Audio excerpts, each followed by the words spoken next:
Hello, everybody. This is me, Shygost, George Dosen, and Chris Raven. It's kind of, we weren't expecting to get together this morning, but we are. And we had to come up with something to do. So he's going to review a couple games of mine. I had some specific questions, and he's going to help me out. So, handing control to Chris. And you'll see I have a couple questions laid out, and I'll let you handle them or anything else that pops up. So I'm black in this game. Okay. And M3 is fine, of course. Yes. So the first one is showing up at move 13. It says old style. It's marked as A. This one, yeah, this one's totally fine. You don't really see too many other things, I guess. Here, sometimes you could see A, sometimes you see B, sometimes you see C. Anything wrong with D3? Sometimes you can see settling too. All are fine. A can be representative of anything in the corner. I've even seen D2 in that shape, even like in modern pro game. Funny enough. So it's like anything there in the corner is possible. Just really depends on what strategy black is going with the markstone. Like this one is offering an interesting question to white, whether white wants to repinch with something like A, or whether white's going to aim for some move around B or C in the future instead to cover and make the left side more interesting. And then we have the approach move and then the split. And so this one was the one that was marked old style. Is there a better idea? So I'm assuming the plan for this one was simply just to break the left side, to do it in the most sort of natural way possible. No, that suggests there was a plan. Well, when I see that move, that's what it looks like. It looks fine to me. I don't see anything wrong with it. I would have played the same thing, to be honest. How about black playing at C17 instead, because the left seems rather small after C6? So it's true that the left side is small if we look at C6 being sort of low and settled, but we do want to be somewhat careful, because if white takes Sente, for example, and plays this, all of a sudden white is quite thick towards the left side. And it's not that black can't still easily come in somehow, but white being thick down here is going to help when black does play moves around A or B in the future. White's going to have better fighting condition on the left-hand side. So it gets a little bit harder for white, or for black later. If black gets a move in at A to break the side directly and put attacking pressure on the stone, then the move at B is less effective when it has to come in gote in the midst of another fight. So it's kind of now going to be like a question of, will white find the timing to play B at a good moment, or is it going to be black's right to sort of come out later? It's one of the big things I'm seeing in the game right now. Anything you'd like to add to that, Lance? No, I think we're good. All right, cool. Next question is at move 33. That's quite a ways away. We had a whole Joseki here for the next 15 moves. I see. This one, connecting back. And so the question was correct timing. Yeah, I think the timing here is good. As opposed to what else would we play? We do something on the top. That scares me to death. That scares me. No, that would scare me too, because white's attack is kind of strong here. Yeah. And like coming out instead at like G14? G14, that's pushing one more time. Yeah. This one's probably fine. I think white will consider to seal the corner a little more aggressively for defense here. White could also jump. Both seem okay. Probably it's good, but if I have to pick the sort of pushing from behind exchange in the center versus the move in the corner that's going to gain points and make me alive, yeah, it's my style to take the one that's going to gain the points and live. This one takes care of all of black's problems, and we're not making some good A, B-ish area exchange that's good for the opponent, not really for us. Like I would say like the AB exchange probably would be fine if black actually had some claim that black could attack from here. But this area is still predominantly under white's control, so anything black does here would be an invasion more so than an attack. And I think making bad exchanges like that for the sake of invading our opponent's only area, the potential territory this early in the game, is kind of not so great. Just sounds like a recipe for disaster sort of situation. Sounds good. And then move 37 is this one, and it says black owes a move. If I play A, it seemed to me that black owes a move there. Okay. So you were thinking of Hane here. Yeah. Okay. So I'm just gonna do a little bit of quick reading cheating math, and it looks to me like black is already alive. So I think my first impression would be something closer to this.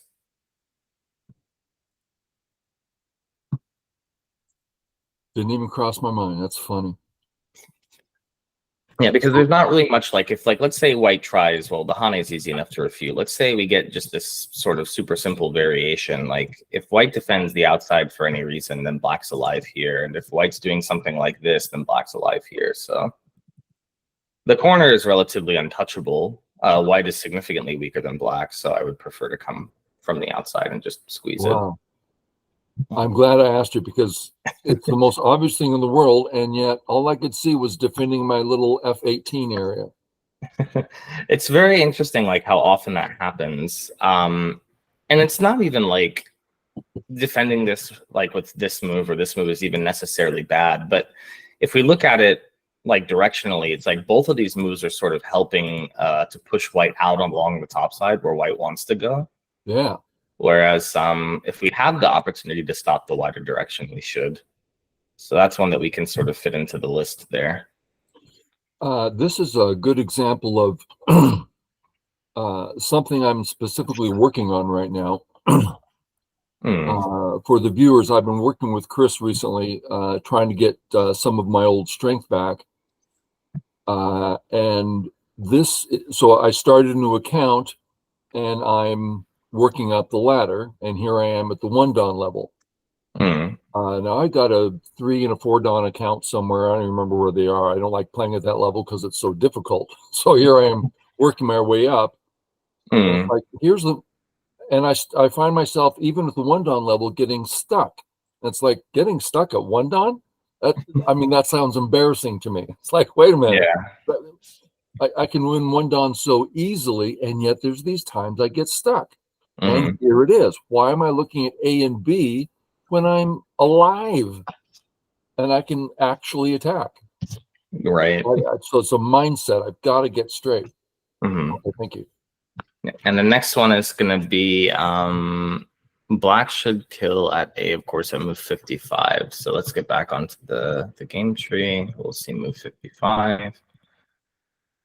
51, 2, 3, 4. Okay, so it's all up to here, and then black's next move is black should kill at A, of course. Yes. Capturing the stone is really big. Oh, it's just massively large. Yeah, like this one, we get what, some endgame squeeze, right? Something like this. Yeah. Which is not necessarily. That's the thing I'm working on. Is just I got what's the word, sidetracked? I mean, it's ridiculous. Yeah, like it's good to think about it. I wish I remembered the name of the Taiwanese pro that I took that class with. I just, for the life of me, I don't. I'll reach out to Ray so that I can get his name and give him the proper credit. But he was the one that was like sort of reframing my whole opinion on cuts. And he was the one that like preaches cuts are defensive moves. So like if black is going to cut at 1, it should be for defense. But black doesn't need to cut at 1 for defense. Black can just capture the cutting stone in this case. So I'm going to write that down. Cuts are for defense. Yeah. You know, it reminded me a lot of those old cut first, think later sort of proverbs. But when I go back and I look at the examples, like, yeah, it's like always the defending side that's trying to benefit from cutting, because it makes the position easier for them to sacrifice stones. Okay. Now, of course, that's not to say there aren't times you do cut things off when you're attacking things, Right, but right. you know, in general, for like local fighting situations, these cutting moves are often for defense. And the next one is going to be any other idea here at move 71. Oh, we're on the wrong. No, we're on the next branch. Okay, move 71. That's this one. So pressing. So pressing is like a natural follow-up. Let me sort of look at the whole board here.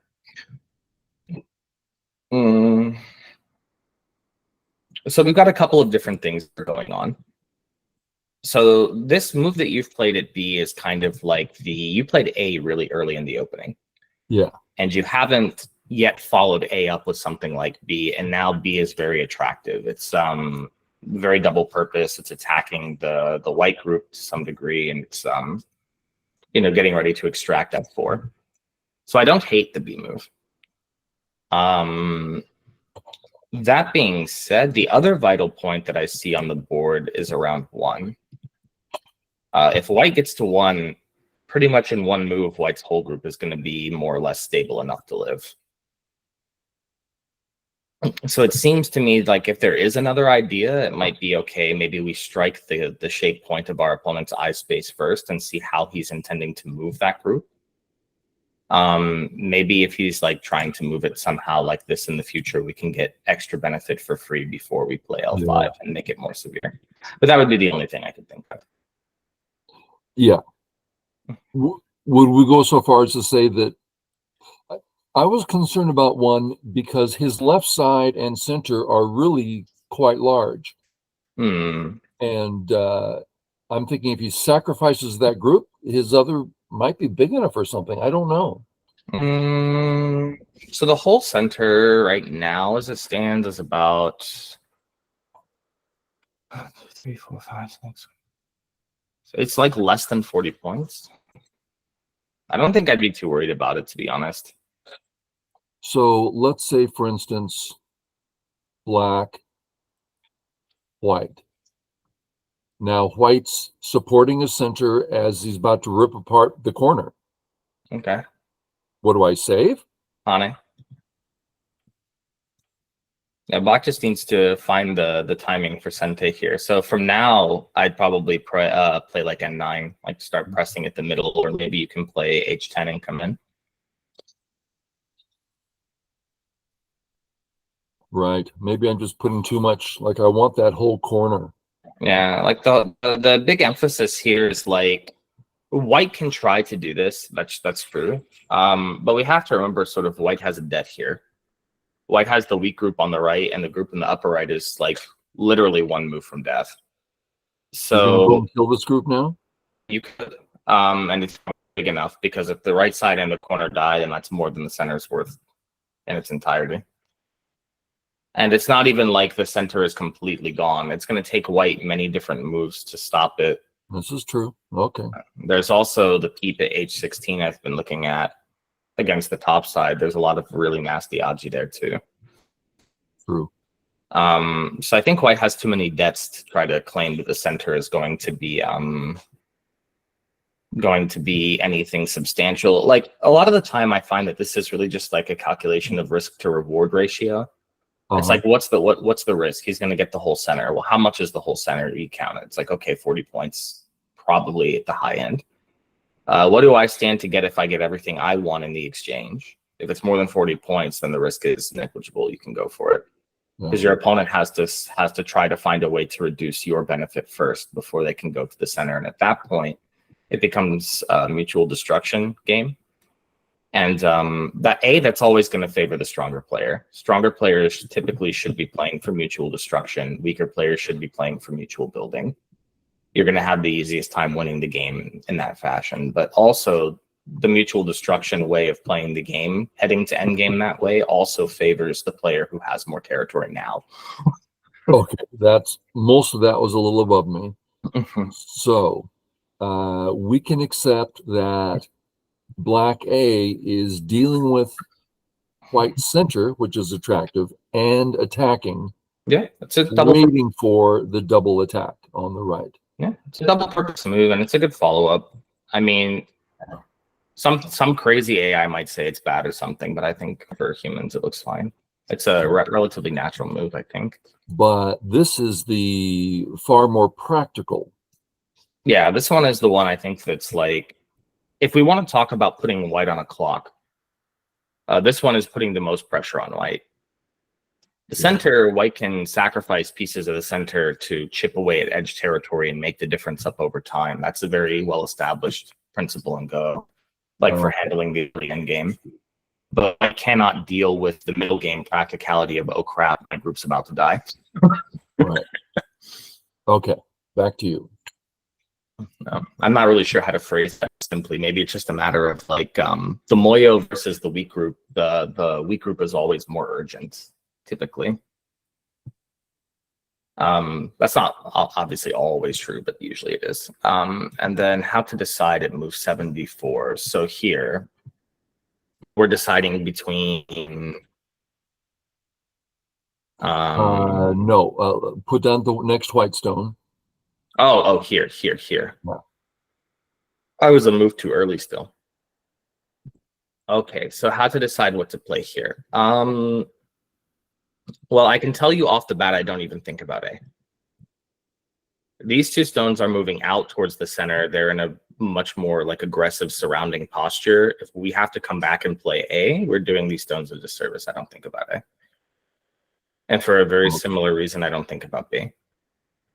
So just like earlier, I was concerned about my corner, and I believe I played A, like, oh, my corner. That's such a rookie move. God. Yeah, I think out of all the directions here, I like C and D the most because they're the most forward pressing from our head position.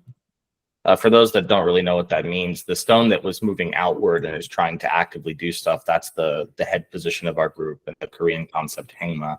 This is the stone that we're moving with. And the one stone is the stone that really wants to move, not the marked stone. That's the tail of the lizard. If black comes in it, or white comes in around 03, white's not making points there. White's just threatening a cut. But if we can get strength on the outside ahead of the cut doesn't matter. White's just going to die. I think we can also consider this move here. This one looks like it's an interesting timing. Just to get some free benefit, figure out what white cares about. Does white care about the center or the corner? And then we can decide how we're going to bully weak group A, weak group B, weak group C. I think it's really only black getting to win here. It doesn't really look like white's got a lot of options for a path to victory. White's just kind of choosing which path he's gonna finally resign in. But he's gonna, yeah. So the one stone can be cut here. Yeah. And C and D don't save the cut. Correct. And you're not concerned about that. Nope. Because again, black is doing very well on territory. Black still has the attack in the upper right. So black's got a little bit of hidden cash there as well. The cut against that stone at 1 is going to represent one of two things. Either white is going to successfully kill the M3 stone because we're going to let that stone die. And we're going to settle our group in the center and white's Moyo disappears. In which case, that's a good trade for black because you got to deal with the big scary thing and black got scraps in exchange for it. Okay, so we're saying if white, wants to do that, we're real happy about it. Yeah, just on a very basic level, right? Yeah, very basic level. And if white is deciding, oh, I'm going to try to fight and settle the center, black might even be okay with that too. Because it's very hard for white to say that white's going to get the whole center, even if the stone at 1 gets cut off, because black can still get in from H11 and white still has to deal with the weak group. Okay. Let me look a little bit here. Let's assume this for a moment. We'll play this way, correct? Yep, that would be one. And now I'm a little concerned. I've got 2 weak groups. Well, weak might be an overstatement. But he pretty much, it's pretty tough for him in a lot of ways. Okay. So it's just he's too weak to do much here. Okay. Right. Then control back to you. And we have one more question. But Or- also, I think it's worth just noting there's like a general lightness to this pressing shape of black. Yes. Like, true that we represent an attack here, and you don't normally think about stones that represent attacks as being particularly light. We're doing things with them, but at the same time, like black could theoretically sacrifice either of those stones and be perfectly happy with the result here. As long as black gets something in the local shape, then black is perfectly happy to play whatever way he needs to play here to get anything locally plus Sente probably. Yeah. So when you look at this whole white shape on the left, I mean, I'm seeing such great points and potential points. And you're like, well, with the weak groups, it just means nothing. Yeah. I understand. It's just emotionally hard to get past. Yeah, I would represent this whole center as probably like 5. Because I don't think white's going to realistically get more than 5 points here. Okay. There's just too many ways for black to deal with it. Like you have invasion at 2, you've got a shoulder hit at 3, there's a pinch at 4, you can come in at 5, you can jump at 6, you can cap at 7, you can hane at 8. Like there's all these different points of entry. I don't see where white's covering that with one move, while also defending weak group 1 and weak group 2. Yeah. Like well, white is so busy. Yeah. Right. Okay. Yeah. And in this village, white is the busy idiot. The busy idiot.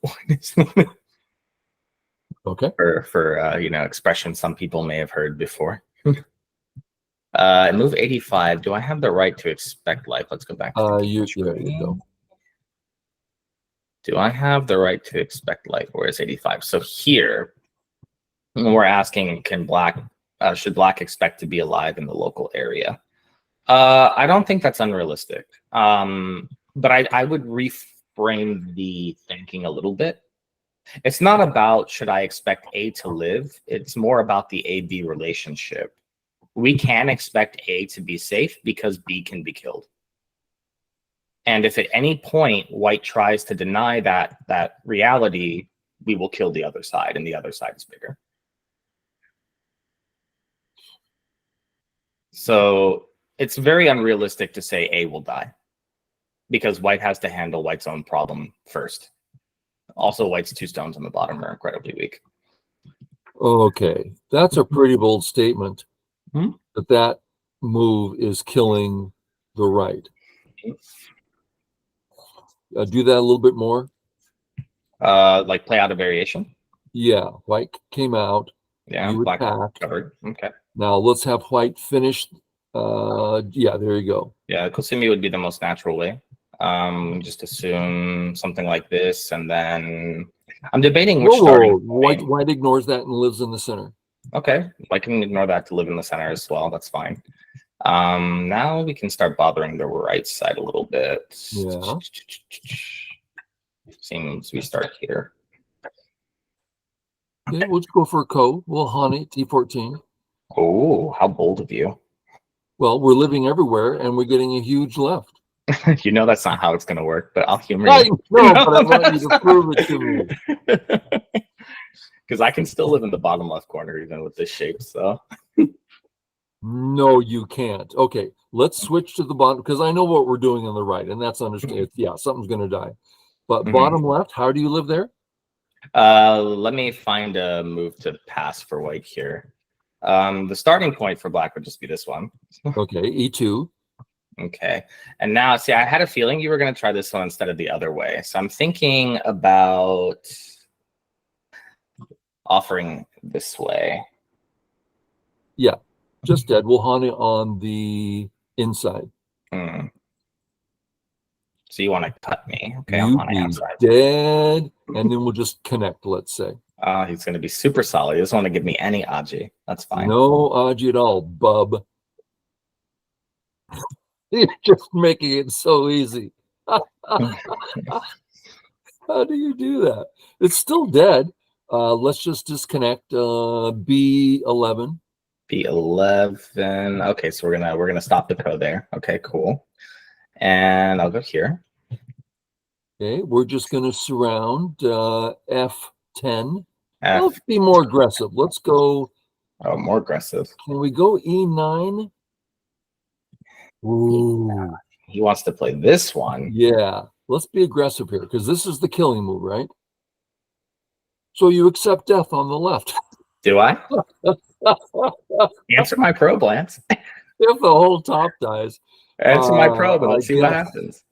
It's all connected because if I can get a lot of freebies to shore up my shape here, then I can resist your E9 move. That's the only reason I'm doing this now. I don't even know how to respond to this. Yeah, it's hard. Okay, so you're finding a lot of great moves on the right. There's just so much space and so much Aji.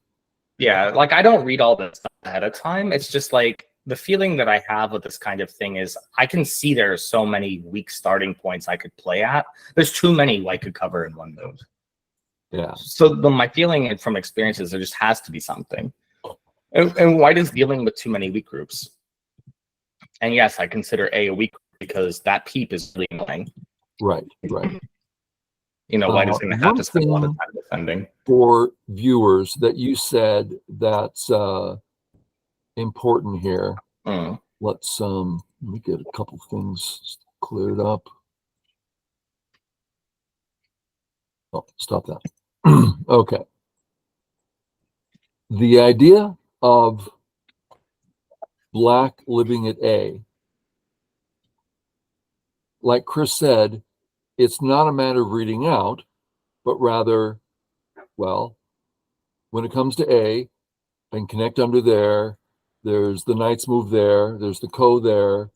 There's a group that can be attacked. There's points, caps. There's all this stuff.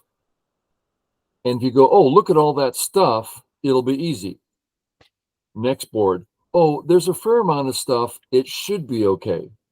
Next board. You know, there's not that much stuff. I better not. So you just start developing this feeling of that's a lot of stuff. I'll just go there blindfolded because there's so much stuff. Yeah. And it's very easy to sort of trick oneself at the lower level with stuff like this. But remember, it's your opponent's burden to really play this area perfectly. He's the one that has to keep what he has. It's not black's burden. Black can just chuck whatever he wants inside. You're not losing anything. It was white's to begin with. Yeah. So at that point, yeah, try whatever you need to try. You can play freely here, but your opponent is very limited in what your opponent can do. They have to play accurately because if they give you too many resources in their area, it's going to collapse. A very good example of that was in a recent pro game. White made this huge moyo. We're talking like from the bottom side, it went all the way up to just under Tengen Lance. And Shinjin So launches a third line invasion. 50 moves later, White's moyo was dead. Now, understand what I'm saying. He didn't just destroy the moyo. The walls that made the moyo died. The whole moyo was dead. Okay, so I went for life. Yeah. And now we're back to, should black expect life here? I've made a heavy group. I still don't think it's all that heavy, to be honest. Okay. Because the thing is again, you just need something on the left to live. It doesn't have to be the 3 stones. They can all be sacrificed as long as you live somewhere here. This is true. You know, so I wouldn't look at those like, oh, these are 3 stones. It's an iron pillar with a jump. It's a must save. Just because of its shape, it doesn't mean that it's a must save. You can sacrifice it if the stones themselves become useful and sacrifice. Right now, they're doing a very important job. They're setting up pressure against white's 3 stones, but they're also opening up those weak points on the left we looked at. When black has a jump here, C3 is a lot more severe, which is something worth noting for the audience, rather. I mean, C3 very often has a ladder variation associated with it that when black gets a jumping move happens to turn on. So I can show it if need be. It looks like you I have control here. If we just have white jump, the typical idea is to play like this cut, and then it's hard for white to ladder a stone out in the shape because we can escape. Right. We have the breaking stone. So in situations like this, white has to be very careful. If white ends up having to accept like this, then this is going to be a fantastic result for black. Right. This is good enough to say black is pretty much nearly alive already, and then we can think about attacking the thinness. The other concept here is we've got our A group actively applying pressure to the B stones. We've got our C group actively applying pressure to the D stones. We've got this sort of 4-group running fight coming to the center of the board. Whenever we have multiple group running fights, there's a concept that I've borrowed from a prominent chess streamer, Gotham Chess, that I like to use here, and it's danger levels. Danger levels, right? So we've got the A-B fight, we've got the C-D fight, but let's say white bothers A. Well, what's bigger, the A group or the B group? If the B group is bigger, we should ignore him bothering us, and we should instead bother him. And then we rotate which group we're attacking and defending based on which one is actually biggest at the time, or more important. And so that's another sort of thing to really touch on the lightness of these 3 stones. It's very hard for white to attack it just because white's problems are so much more valuable than black's problems. Black has no other thought in his mind. Black can easily let white deal with those 3 stones if it means the whole right side is collapsing. Yeah. Okay, so my A group, once, like you said, once I got that iron pillar in the jump, I'm feeling I'm committed. And you're going, no, not at all. And that was my big mistake here for me, is not seeing that, playing that lightly.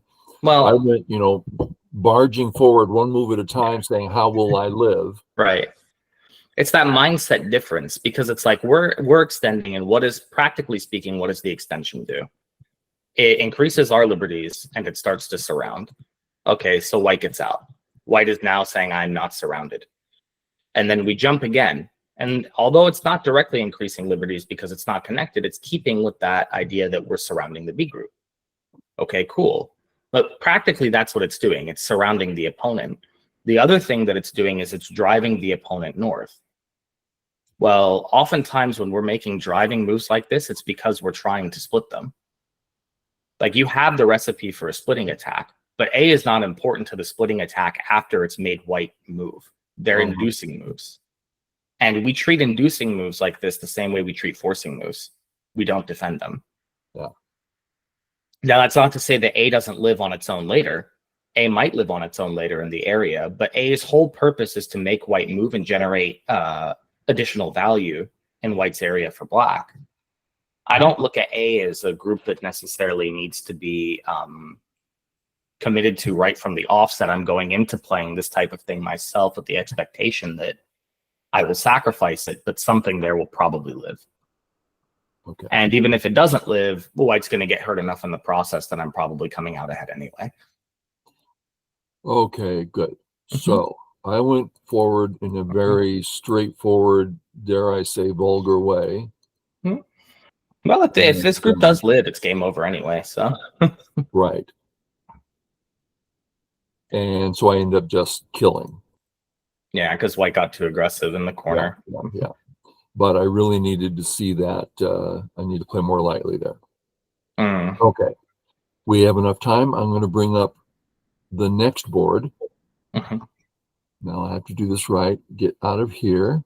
First, let me save. Let me close this one as well. Then stop presenting. Now everyone gets to see our faces. Then upload private LGD. And we go to, let's go to this one. I've been having a blast with these. Yeah. I can't wait to get the live stream stuff situated on mine so I can actually get the public involved. Which would be great. George's can come in, and now AB3N. Chris can come in. Let me hop in really quick. I've got KGS on the one screen. I've got you guys on the other. Now I need to let the audience see the board. Cool. And there it is. And I need to give control to you. Okay, and we've got our questions laid out in this one, just like we did with the last one. Let me scroll all the way up to it. Move 34 was the first question in this one. Sort of it can be a hassle finding the questions and reading the questions. Feel free to just basically review. Okay. Well, it's not So really this much is me to. against 3-Don. Okay. So this one is not much of not much here at the moment. So probe and then fly to the center. I like this. We looked at this one. This one's already right up my alley. I like this a lot. Okay, sort of an asking move. Black has many choices. White has A and B in mind. Also, it's not very deep. If black tries to take the right, my C stone is prepared to reduce. Yes. These comments were kind of so I could show someone else. These weren't necessarily questions. So Right, you go forward and just Yep. to any interesting spots. Yeah. Yeah, so I like this a lot. The real question I think here would be, okay, we can play a move like A. Is it more valuable than a move like B? And at this point in the game, I mean, opening theory, if we follow conventional opening theory, will tell us we should play B. Now, that being said, that doesn't necessarily mean that the peep and the jumping into the center is a bad thing. This is part of White's strategy. White understands White's taking potentially a local loss in the corner by giving black the first move there. But in exchange, White has already dealt with the effectiveness of black's thickness, black's wall here. Okay. I didn't even think of the idea that this was too early. But if I'm looking now, I would never play this move. I would play corner first.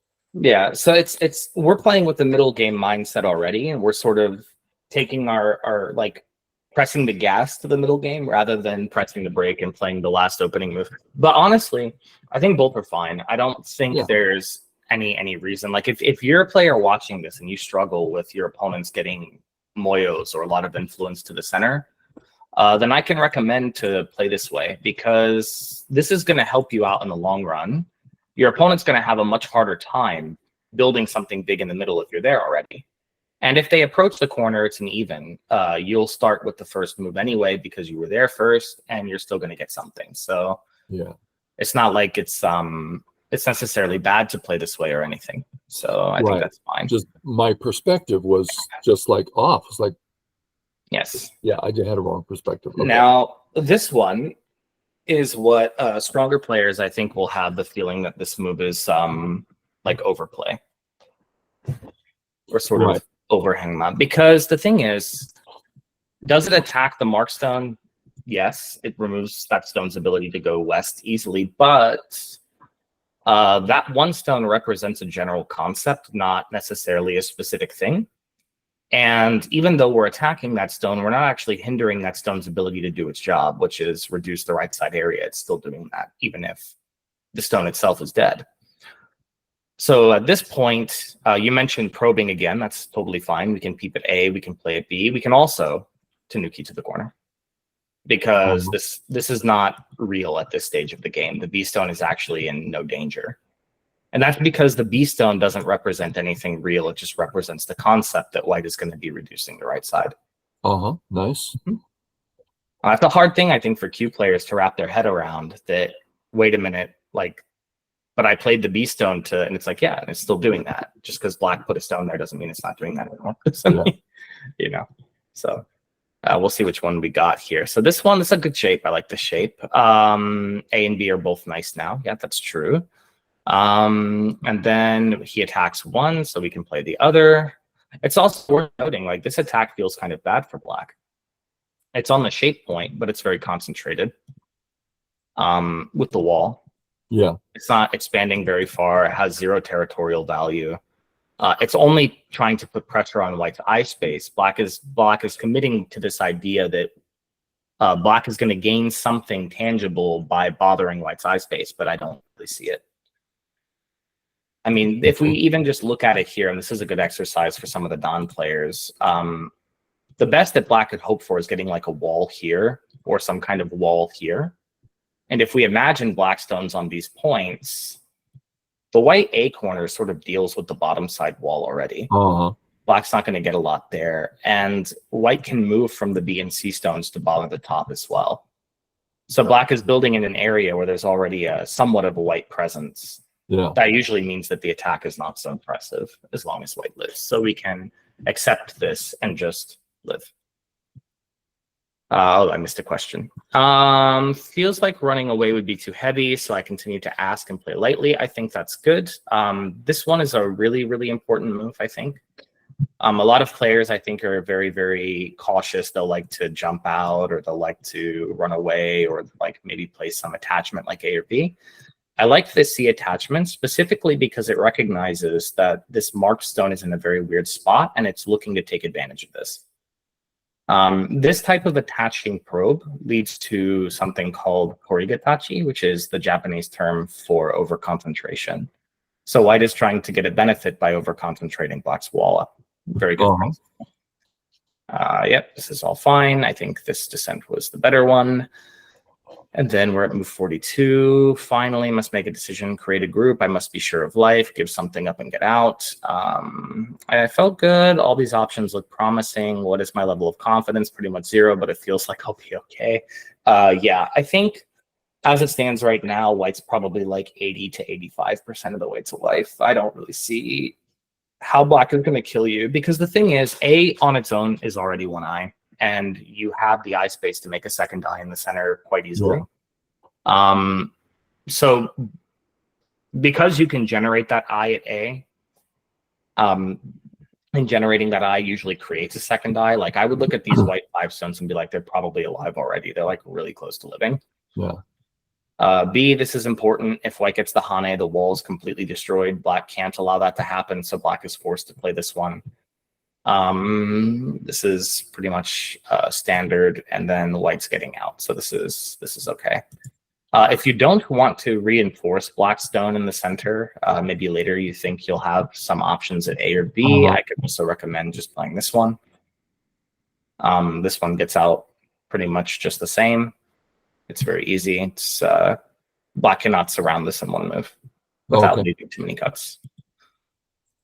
This one is a more direct method, but the one drawback to it sort of locally is that we're helping A and B sort of bridge together, which is not the end of the world, mind you, but if black gets Sente, then it's going to be harder to use the stone to reduce. Yeah. Because black can get the first move at the top and get some like G16 press or something. Okay, let me step in here. So I went in a straight line saying I want to live, and that gave black in Sente an impressive center wall. While instead, if I would just said, oh, I'll live in general, then he would have got less of a wall and less of a Sente. Yeah. Okay. Yeah. Yeah. Seeing so many details in my game that are, just sorely lacking. And a good exercise. This is actually a really good exercise for players. I would dare say like between 1 and 4 down. Maybe even like 3Q to 1Q can practice this also. We have the situation where we know white has to live. Then we play the variation in game that happens. We'll just say this one. In review, your own self-review, you can ask yourself, could I have done it better, or could I have done it without giving as much to my opponent? And that's when you start looking at the exchanges, A, B, C, D, E, F, right? That kind of stuff. I mean, E was already there, I think. But you start looking at each of these individual exchanges in the shape, and you ask yourself, could I have done without those exchanges? And then by working backwards, you can find, oh, if I start here, I don't make those exchanges. And black doesn't get the thing, but then black is going to get something else, and you have to compare the two. And by taking the time to sort of do that comparison and self-review over and over again for all the games that you're losing and even ones that you're winning, you'll create your own sort of policy network and build up your experience level in these shapes. And so you'll get to a point where it's like here, and you'll go, huh, if I lean on his L9 stone, his L9 stone is going to get stronger. Is that a stone I care about improving? And if you'd really not like improving that stone, then your experience will tell you, okay, I'd better play away from it. Okay, I'm going to repeat a little bit of that. Man, you go fast, don't you? Yeah, sorry. No. It's like you're just saying so much. So black's got this wall, and it's like, well, at the moment it's not horrible, but if I go in this direction, holy cow, he's going to get this. He's going to add to it significantly. I don't want him to. So it's easy to see the wall that's about to happen at the A and B area. Mm. I don't want him to have that wall. The thing you suggested, then when you do self-review, do all this stuff. Oh my God, that is so much work and super hard work. Now you did that. More power to you. That's how you got strong. But I think less than 1% of the people are going to be able to do that. But to notice, oh, I'm about to give black a wall. I don't want to do that. Let me find another way. And then whatever other way that happens to be. Okay. Back to you. All right. So the next one was at move 48. A stone is definitely used well here. So now we go to move 61. So we get to this. Man, I'm giving black so much in the center. It's really a concern. Yeah, A, B, and C were all Sente. D is not Sente. That's true. D is not Sente. It seems clear that I can live or run out. I did very little reading here, but you can see the inside eyes. Oh yeah, but white is alive already. There's a hidden eye on the right side, like I mentioned, and you've got more than 2 eyes in the center. Next, attack on the E, a bit ambitious. This leaves area 1 and 2. Area 2 seems clearly bigger.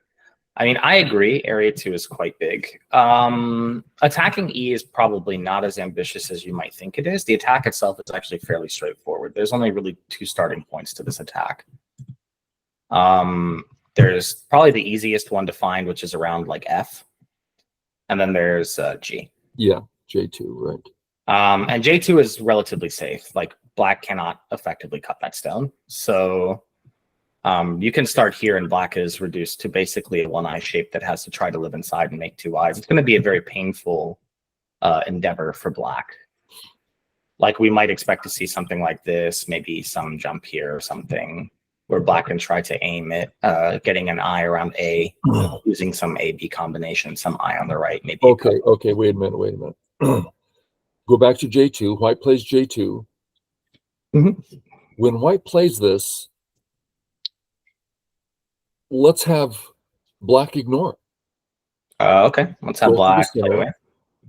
My point is, how many people watching have absolute confidence that black is now dead?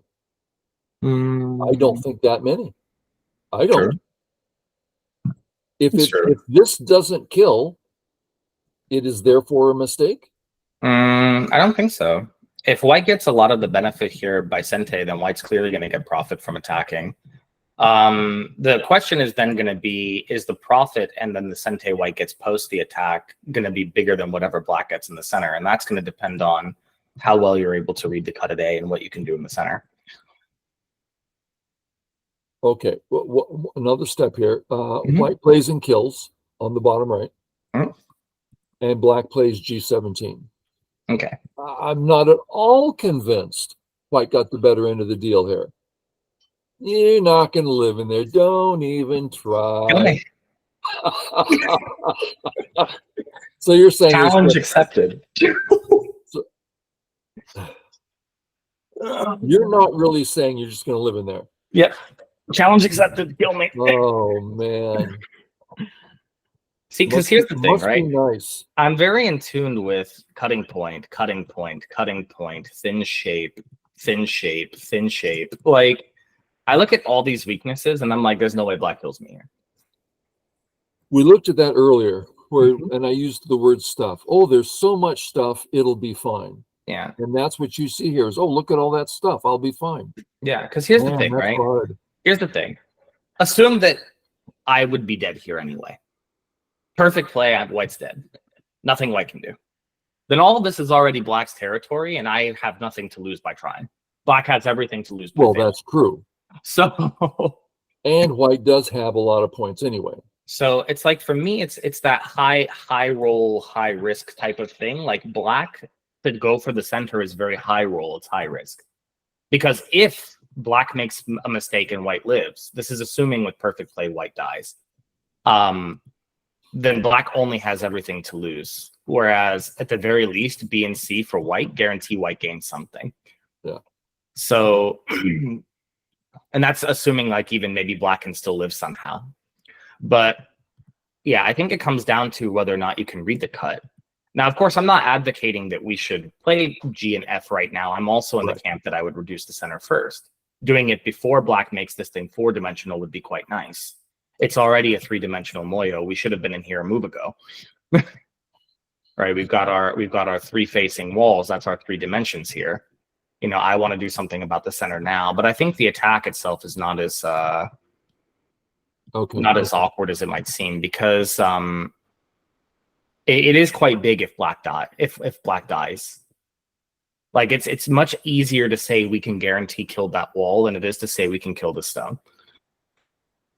This stone representing some weak group in the middle of the board that white makes and lives with. Okay. That's just a matter of space, though. White has a lot Hard more stuff. than black. Hard stuff. A little bit. But yeah, I would come in. Maybe this or maybe this. I like this move. Okay. Seems fine to me. Oh, this is the one you played. Yay, I guessed it. Okay. I definitely felt lost here. Mm-hmm. I had no. I use this term a lot when I do reviews. Mm-hmm. I'll stop and ask the question to myself, what's Mm-hmm. my level of confidence? Mm. And 90% of the time, it's pretty low. Yeah. Because I'm like taking guesses. Well, While you're like, oh, I'm very confident. Because there's such experience and understanding. It's like, oh, well, this will work out somehow. And I'm like, I have no idea. I kind of assuming it'll work out. Yeah, well, sometimes that's all you need, right? You just close your eyes, throw a stone, and pray. Yeah. It's I feel like I have this philosophy when I teach, because a lot of my students, they have this confidence issue. A lot of them I find have been sort of they've tethered their Go identity to their rank, which is a very big mistake. Don't do that, people. Don't do what? Tether their Go identity to their rank, their number. Like they get too in their heads about, oh, I'm only 2Q, or you know, it's like, oh, I can't get 1 Don. You know, superficial stuff that doesn't actually matter to the improvement of Go. And that causes them to have a lot of lack of confidence. Oh, I can't play this type of way because I'm only XYZ. And then I have to tell them, no, you're a 4-year-old kid wearing a Batman shirt. And you need to start playing like a 4-year-old kid wearing a Batman shirt. But that you could look that kid in the eye and he can do anything he wants. That 4-year-old in the Batman shirt. And that's like really the big difference between, I feel like, kids and adults learning Go, is that once you sort of strip away the fear and you tell them it's okay to be confident, because kids screw up all the time. Kids screw up all the time, and you never see them get in their head about it. They're always pressing forward to get to the thing they were trying to do. That's like, it's not a deterrent for them. Yeah. If you remove that deterrent, you'll shoot through the levels. Like, it's crazy how much of like people's own limitations in Go are their own fear and lack of confidence.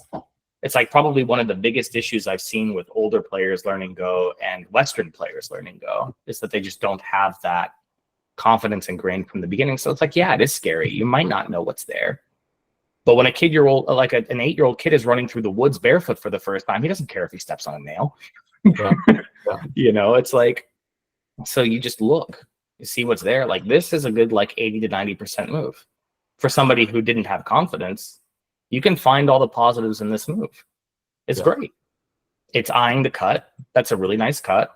It's aiming at A. That's a really nice point. And in one move, you've eliminated potentially 35 points worth of territory of blacks in the center. Yeah. Like, those are 3 really good things. Okay. You know? Yeah. Good. So be confident.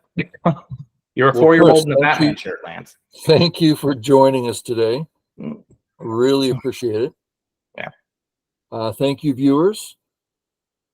And we'll see you all later. Thank you, George. Has it been an hour already? Wow. I know it's been almost